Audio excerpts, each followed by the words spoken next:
This is the other problem. This is why I think like some people should be learning about sales, because if you learn about sales, you don't talk until you know what you should be talking about, right? This is why it's so interesting to sell to recruitment businesses, because honestly, like a lot of them are still very much stuck when it comes to the sales side. You're like, I'm going to call you, I'm going to tell you how great I am. No one wants to hear that shit, man. No one. Not even you want to hear that shit.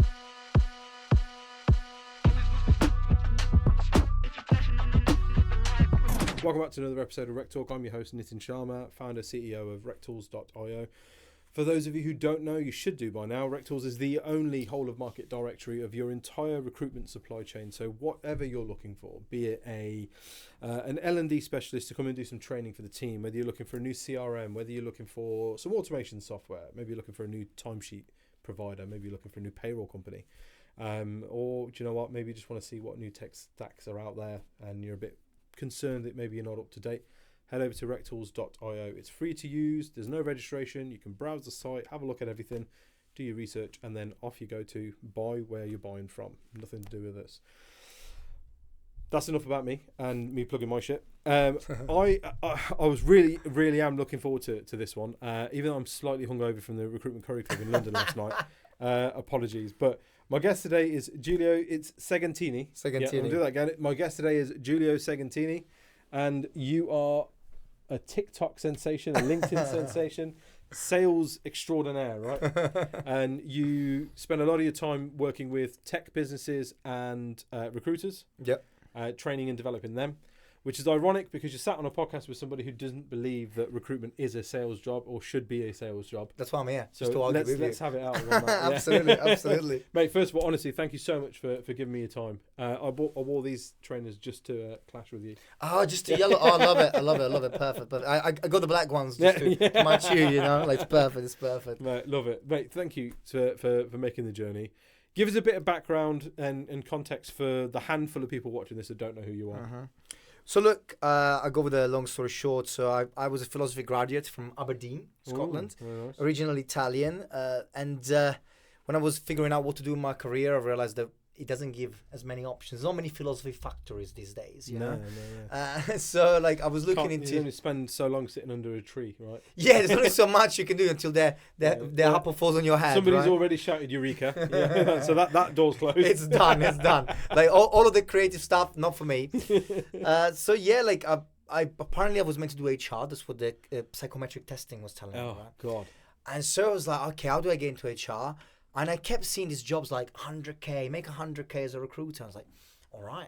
So I decided, okay, I'm going to be a recruitment consultant. Nice. So I applied to like fucking 60 jobs. Yeah. I remember I had an interview, like 3 interviews and 1 gave me the job.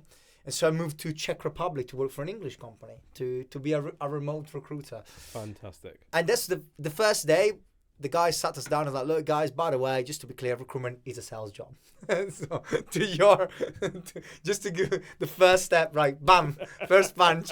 That's 1-0. Yeah, it's like 1-0. And so, yeah, like I basically, all we're doing is bloody cold calling. Like this was 12 years ago. Yeah.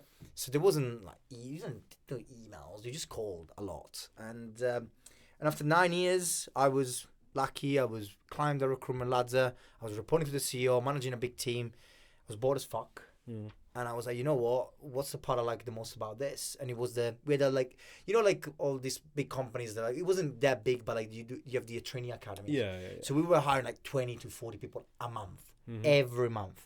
So I really liked that part of getting the people like with the right skill set. And so like I became a sales trainer, and I was really shit at the beginning. So I figured out what is it that I want to do. And then I realized, well, the problem is I'm trying to sell different things. I am just good at cold calling. And then I just started doing cold calling. And then, that's when I started wearing yellow shit, doing some videos of me calling and then playing Jenga. And I was going to get Jenga. But honestly, I thought it'd be pretty cool to sit there and play Jenga while doing the podcast. But I would have destroyed you though. So yeah, wow, you say that? I do. I play a lot of Jenga too. Yeah. Fairs, I'll give you that. Interesting. Right, okay, yeah, fine. And so... like things have exploded for you, right? Yeah, right. I would say explode is the right word. Yes. It's from the outside looking in, it's very, very impressive. Short space of time, you've flown in terms of brand recognition, that kind of thing.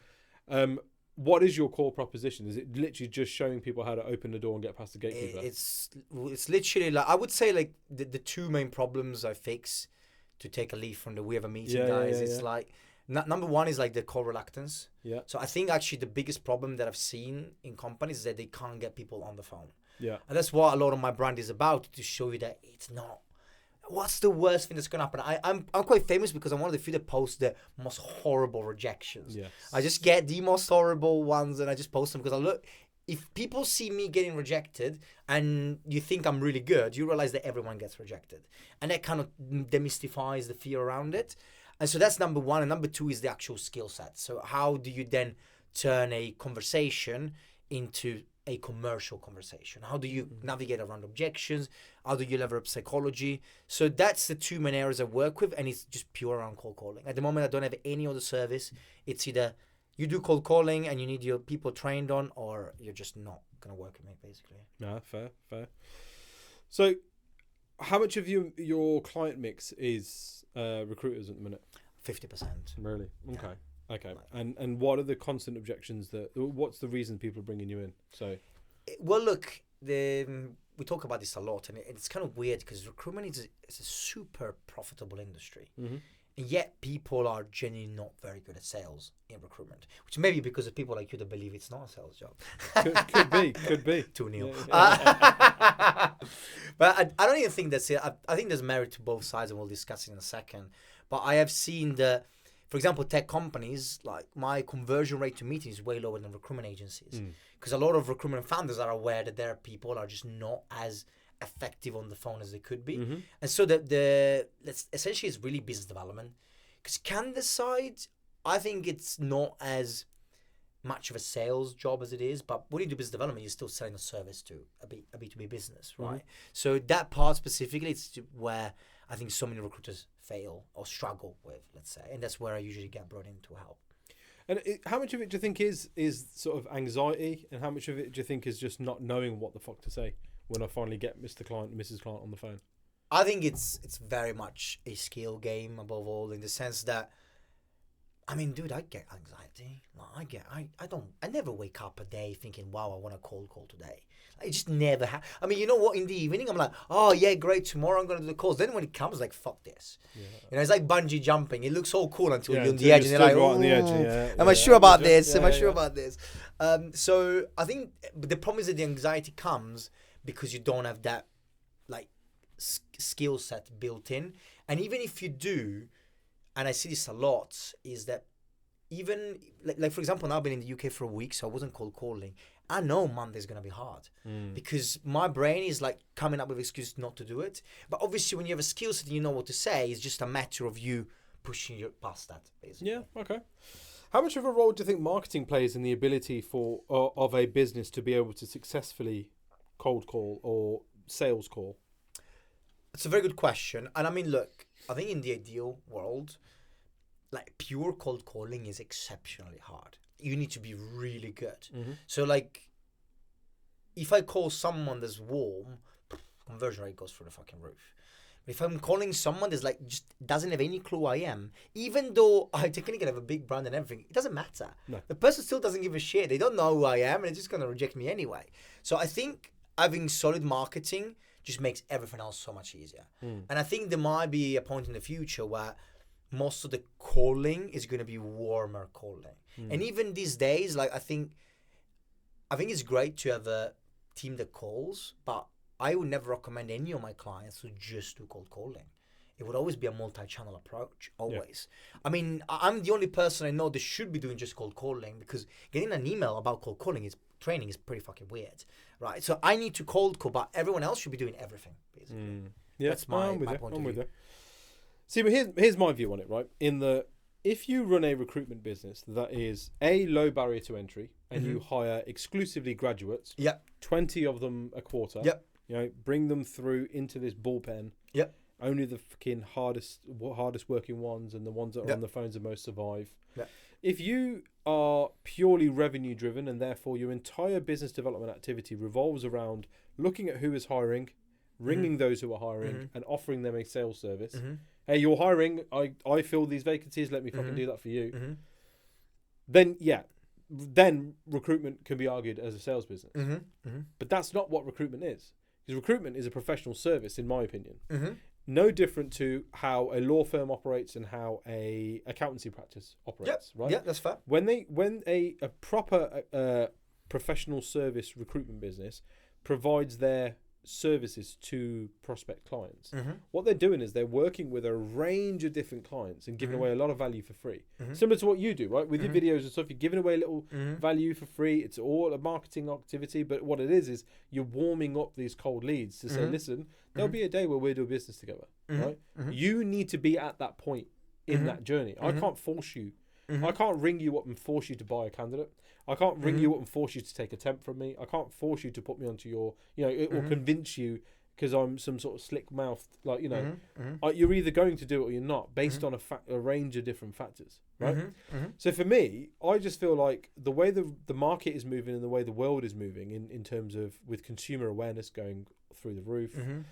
recruiters always having a bad rap. I think for the longevity of a recruitment business, the answer isn't I need to get my guys to be better at selling. Mhm. It's I need to fundamentally shift how I run my business. Because Mhm.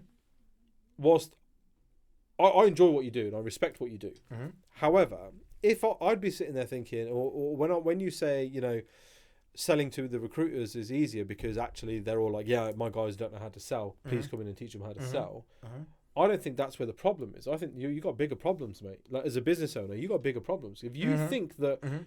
your staff's lack of ability to sell is what's stopping you from making a dent in your market, Mhm. you're in the wrong business now. Like those days have gone.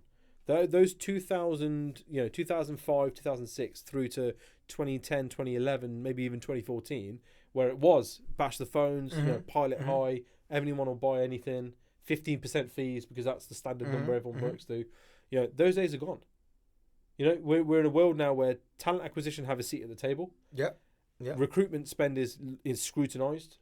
RPO is not just a kind of a wish list product anymore. Mhm. It's more accessible to most businesses. Mhm. Mhm. Retained is something that very, very good professional services recruitment businesses are able to proposition Mhm. and win business based on. Mhm. And I feel like that's the bit that is kind of the gap within recruitment, Mhm. not the Mhm. lack of people's ability to pick up the phone and get past the gatekeeper or get 30 seconds on the phone with a decision maker. I think. Look, I don't disagree. The main factor is there are so many different types out there, Mm-hmm. right?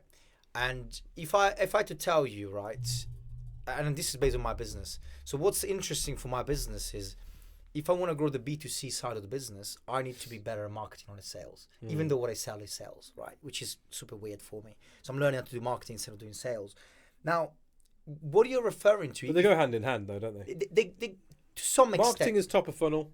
yeah, Sales is taking the maybes to a yes. Right? Depends what type of sales we're talking about, Right. Because it can be both. I think the part that's, and this is based on the conversation. I probably talked to like 600 recruitment founders. Yeah. They were cold calling them, maybe 700. I can't remember. And interestingly, there's only two businesses that never seem to struggle. There's two types. Number one is the very solid niche recruiters. Yeah. So they never struggle. No. Because they always control the market and they do a lot of what you're saying because yeah. they got they don't even the market, they have reputation, which is better probably. Absolutely. And the other one is the one they've got very active phone culture. So these two, they told me, guys, COVID, not COVID, we were always fine. Now, I think if you can build in a marketing-led recruitment business, that's great.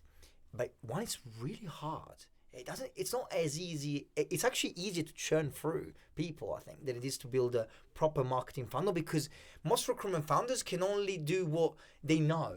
Yes. Right? Yeah. So it's based on that. I actually think, and this is again from talking with people, I think that the biggest problem I see in the recruitment industry as a whole is this idea that everyone is going to be 360.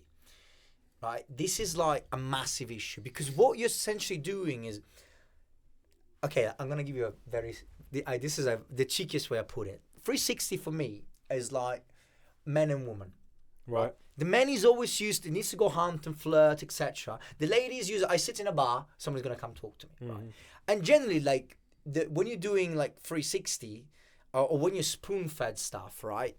The moment you have enough clients, you sit there and you just get the jobs. So you're the lady. Who the hell in their right mind would want to go from the position of I can sit in a bar and guys come talk to me to Christ, I need to go get rejected. Right? Yeah. So I think that what I've seen a lot of really successful businesses do, they start implementing the SDR model. Yeah. They're like, you know what? Yeah, I'm going to have a bunch of recruiters of B2C. So I'm going to have a candidate, talent acquisition people, let's call them. Then I'm going to have some account managers. And then I'm going to have the business development guys. Yeah. And then what you need 3-4 salespeople that just bring the clients in. And that's, I think, and that's what accounting firms do. That's what the lawyer firms do, etc. That's exactly, you're right. Yeah, I'm 100% with you. Yeah, this 360 model is ridiculous. It's ridiculous. Niche recruiters who work. You want the best chef, but you want the chef to take the meal out as well. Yes. That's what you want, right? Yes. You know? Yes. And when the chef's cooking, he better be the best chef in the world. But when he's front of house, there better not be a stain on his jacket. Like, it's ridiculous. Yeah. Because we're in a world now where candidates are becoming increasingly more scarce in multiple markets. Yep. Right. Yep. Candidate stickiness is an issue because they've got no shortage of opportunities being presented to them. Yep. So you need to have a dedicated function that is more than the prettiest girl in the office or the youngest girl in the office because I can pay her the least, call her a resourcer, and all of the more experienced guys can just chuck shit at her and she'll do it. Right? So true. That's the truth, right? Yeah. 100%. You need to be paying your candidate. If you've got a resourcer model and a business developer model, and you've split those two roles in half, they should be paid the same. Because you can't place the candidates without jobs. You can't fill the fucking jobs without the candidates. I would say, look. I think this is also very. I remember my previous company. What we used to do initially, we were having like the BD person would get 30%, 20% on house. 50% to the resource, and then we started doing 70% to the resourcer. But I guess it really depends from the markets because there are markets that are not candidate led, and realistically you can sit there, post an ad, and you get a shit ton. And you just need to screen through. Right. So again, I think we talk about higher level recruitment here. Yes. So if you're talking about you're doing like a bit easier specialist. Do you know the reason I naturally default to talking about more what you call their higher level recruitment is because the age that we're in right now. By this time next year, the majority of those transactional recruitment businesses will be closed. Well, okay, maybe closed now, but it's a shrinking industry. It's adapt or die. Yeah. Right? The fact of the matter is that technology is that advanced now that it can wipe out the majority of what your business does, and you can just be a founder who's got a small team and still continue to make the money that you're making now. Yeah, right? It's true. AI will. So when I talk about recruitment and when I talk about professional service, I'm immediately talking about niche firms. 10K up, 10K fees up. Period. Yeah. I see. Look, I see. If you think recruitment is a box, right? Talent acquisition is a circle inside that box. Talent acquisition should be filling the majority of the roles in that business. Yes. That's what they're there to do. Yep. So understand that for starters. Let's be honest, a lot of them are really terrible. Like, it's getting better. Do you know what it is? I think it's a lack of resource. I think they don't have because they're there to reduce spend. They don't have the budget to. As a recruitment business, my guys all of them had LinkedIn Premium or Sales Navigator or Recruiter Lite. They all had CV Library. They all had Read. They all had Indeed. Yeah, they had all these things, right? Then you got TA with one license of recruitment. Bro, these guys have barely sometimes got an ATS. They're like, well, we don't know how many people come through. We just we've got to use what we've got to use, right? And so it's understanding these pain points because it's easier to sell to people when you know what their pay points are. What happened, I think, in recruitment during the glory years is that circle became a donut. There's a hole in it. And all these firms started attacking I can get you a warehouse operative. I'll do it for 50p margins. I'll do it for 25p margins. And that donut got bigger and bigger and bigger. And now it's starting to collapse on itself because the margins aren't sustainable and legislation is changing and things are happening in the world where they're like, so you've gone, I run a really a high volume temp agency and I'm really struggling. Well, yeah, of course you are. Nice, but of course you are. That's going to be very. That's good. But it's like a little bit customer service. AI will wipe out so much of the customer service. Right. I'm sorry, but why would I even want to talk to a human if I can have a machine that's far less likely to make mistakes? Unless you've got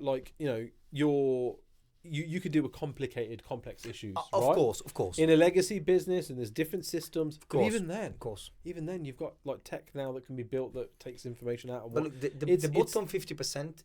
Even with cold calling, I was saying like, look, if your offer is not worth X, you shouldn't cold call. I think like for me, it's like minimum, like absolute minimum is like 5-10K.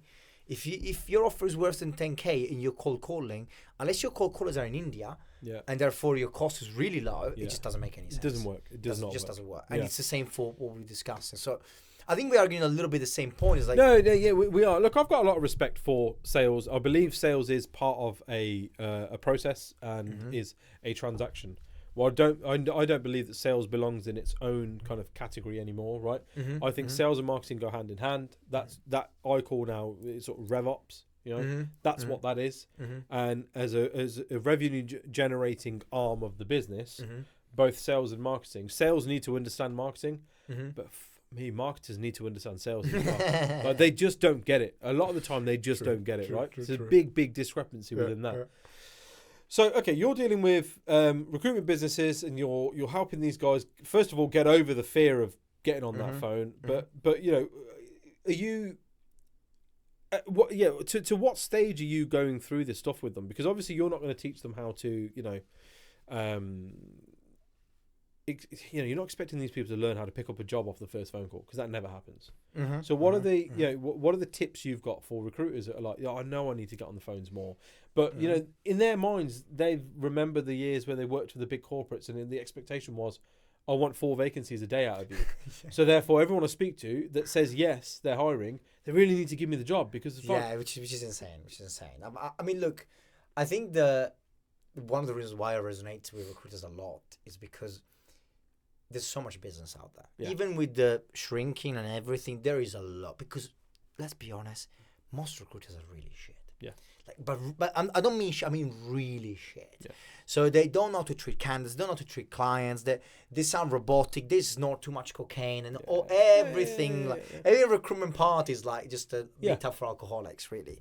So anyway, apart from this lagging off, because I was one of them, I think but we can say that because we did did that. I mean, we were around that. Almost 10 years, exactly. So I've seen it, and I think the barrier to be good is so low that it's just so simple to be a good recruiter out there.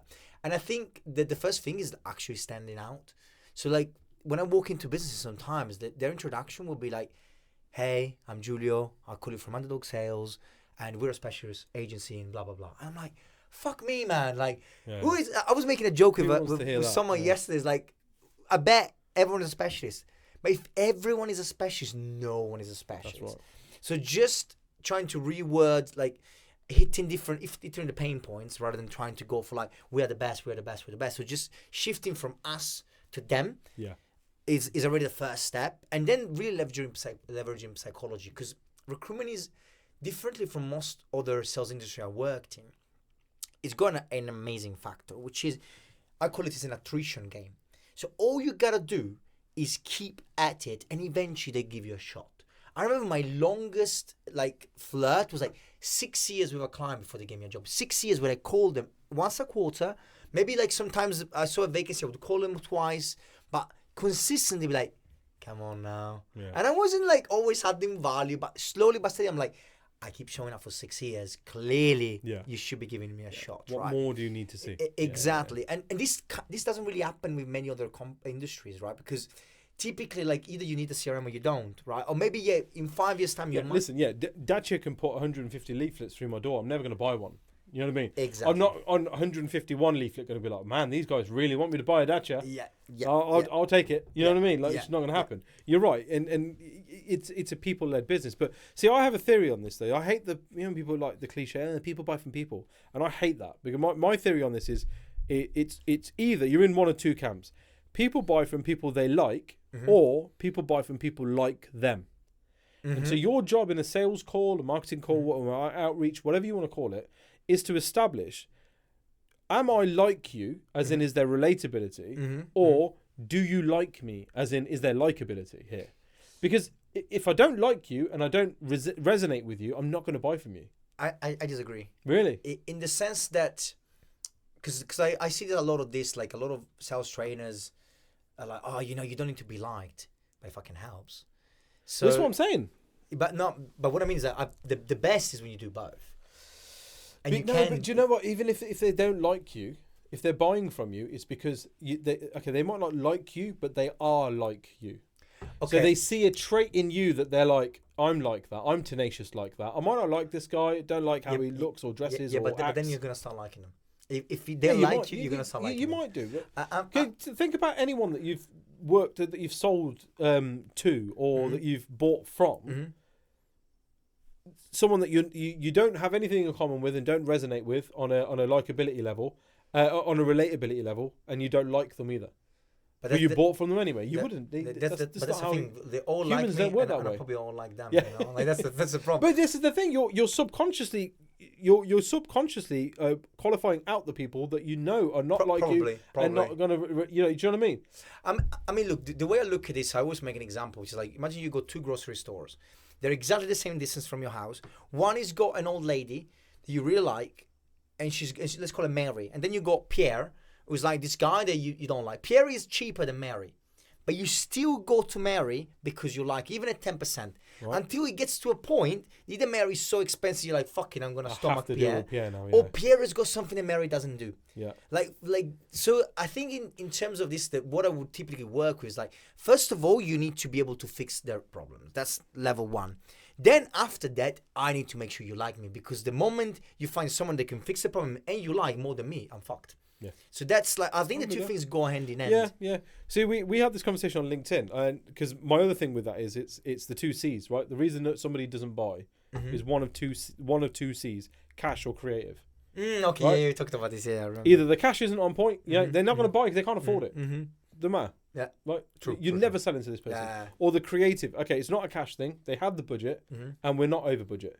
So the reason they're saying no then is a creative thing. There's a disconnect here. Either I'm not selling what I'm doing properly. I'm not fixing the issue, or creatively we're not aligned. You know, I want to do this. I'm talking about, hey, I'm gonna retain your business. I'm gonna put branded adverts out. I'm gonna fucking shout from the rooftops that I'm recruiting for you guys. And you're sitting there being like, bro, I don't want you to do any of that. Yeah. I will pay you on a contingent basis once a candidate starts after their probation. But we're off here. But this is the other problem. This is why I think like some people should be learning about sales, because if you learn about sales, you don't talk until you know what you should be talking about, right? And there's so much, like, especially in recruitment, there's this, like, I don't know whether it's because a lot of the recruitment businesses are founded by guys that were trained at the progressive recruitment times, right? Those like my recruitment founder was like that, and it was his way or the highway.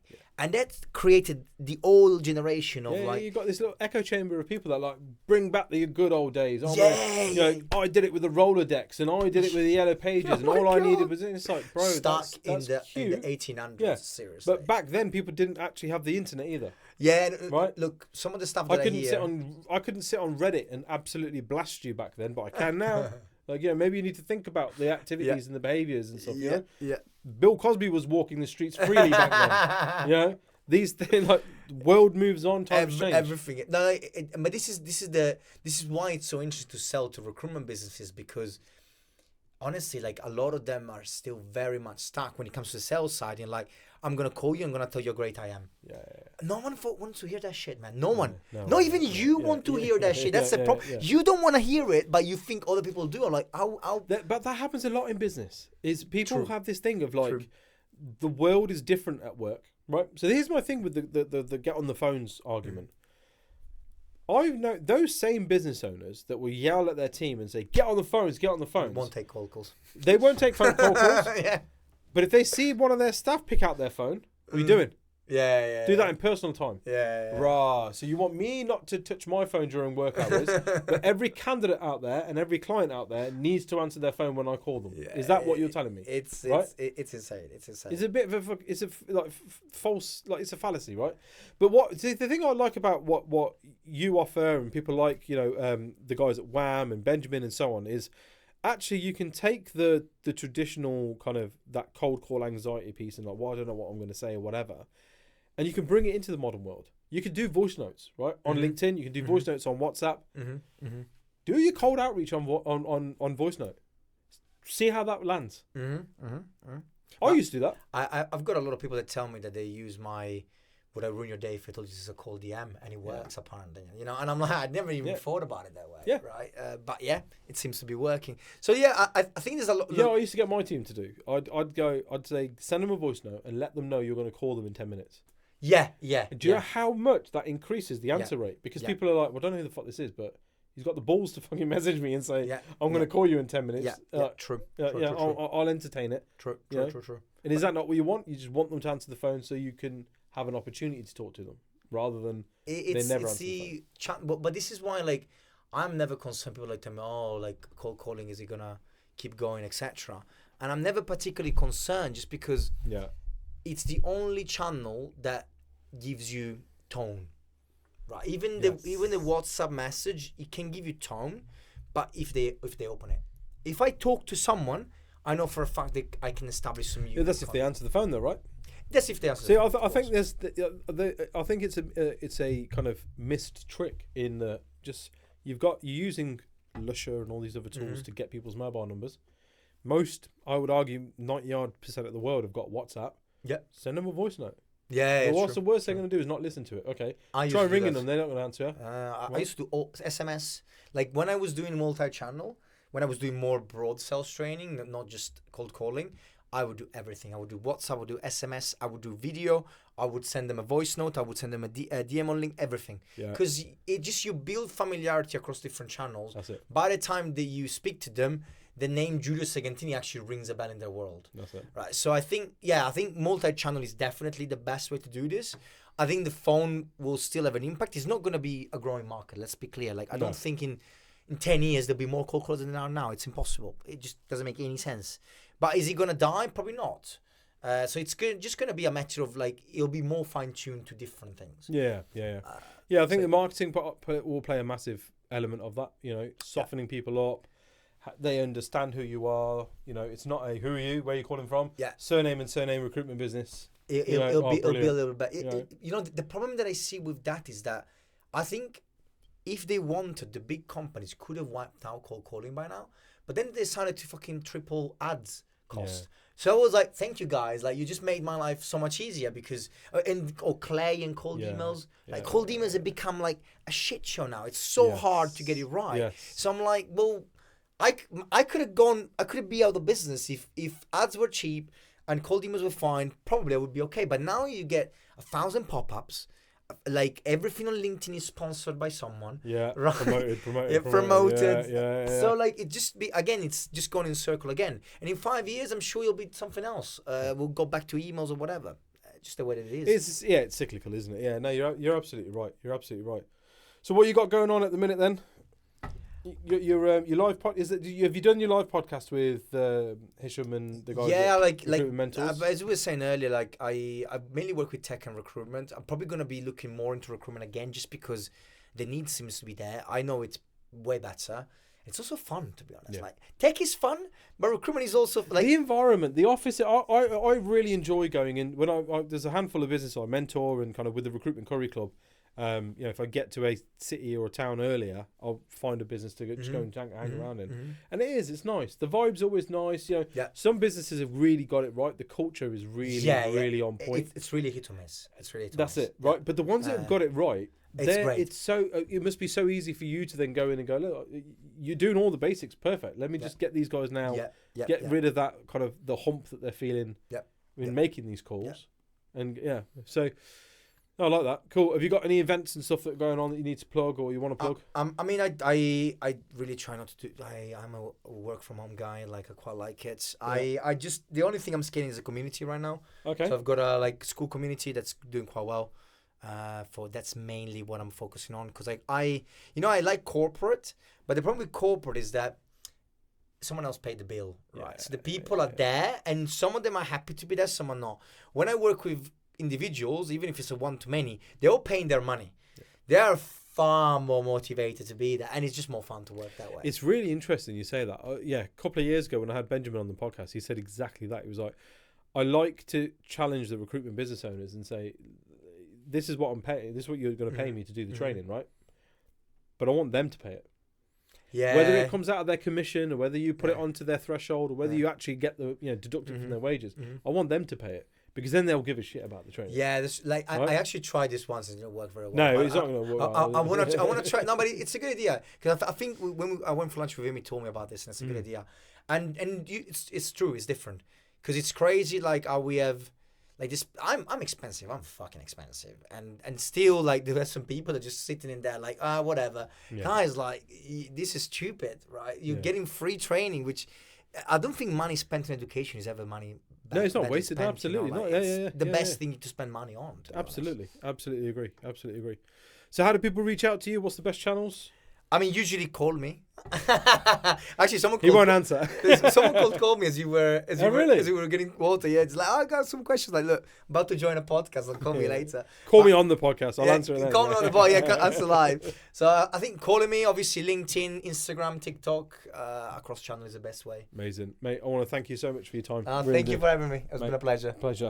That's it from us, guys. That's new episodes drop every Wednesdays and every Fridays. Thank you for liking, sharing, subscribing, doing all the cool shit that you guys do to keep us number one. We'll see you again next time. Ciao. Ciao. Thanks, man. That was nice. Really good, mate. Easy.